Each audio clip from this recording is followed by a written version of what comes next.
News can reveal crucial hazard reduction targets are well behind schedule in New South Wales, leaving frontline crews warning the state as a tinderbox.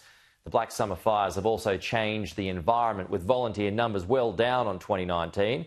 Investigations editor Jonathan Lee with this report. Margaret Tadrose is facing the worst fire threat since the Black Summer bushfires destroyed Bilpin fruit bowls' precious orchards. And this was all apple trees all the way down. The then Prime Minister flew over the region. It was a backburn gone wrong, done in extreme conditions, as authorities struggled to contain the Gospers Mountain mega fire nearby. The Bells line of road runs through the Hawkesbury over the Blue Mountains. Floods have turned the region gumnut green again. Is there enough hazard reduction burning? No, there needs to be more done. Volunteer Firefighters Association President Brian Williams agrees. He spent 55 years going into battle. In our district, we usually only accomplish around half, maybe less than half of the hazard reductions that we want to do in any season.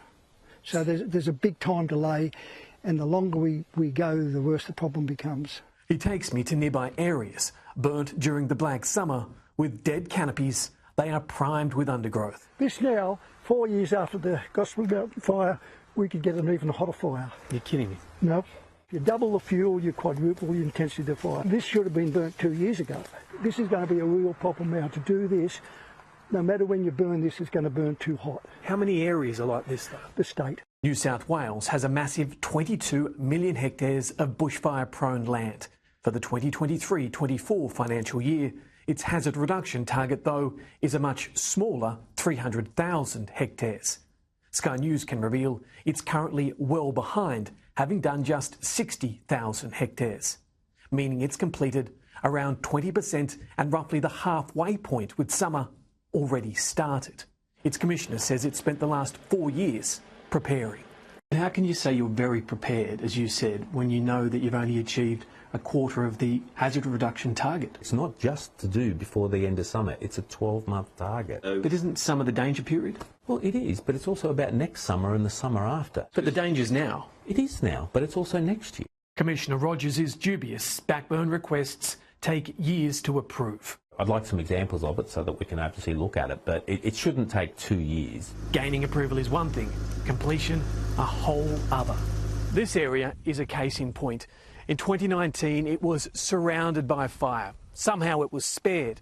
Locals tell us it was supposed to have a hazard reduction burn in September, but for whatever reason, that hasn't happened, only putting these houses at greater risk. Sky News has seen a secret RFS document outlining hazard reduction burns for the flammable Hawkesbury region.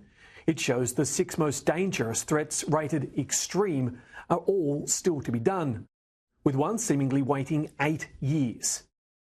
Many others rated very high are also untouched.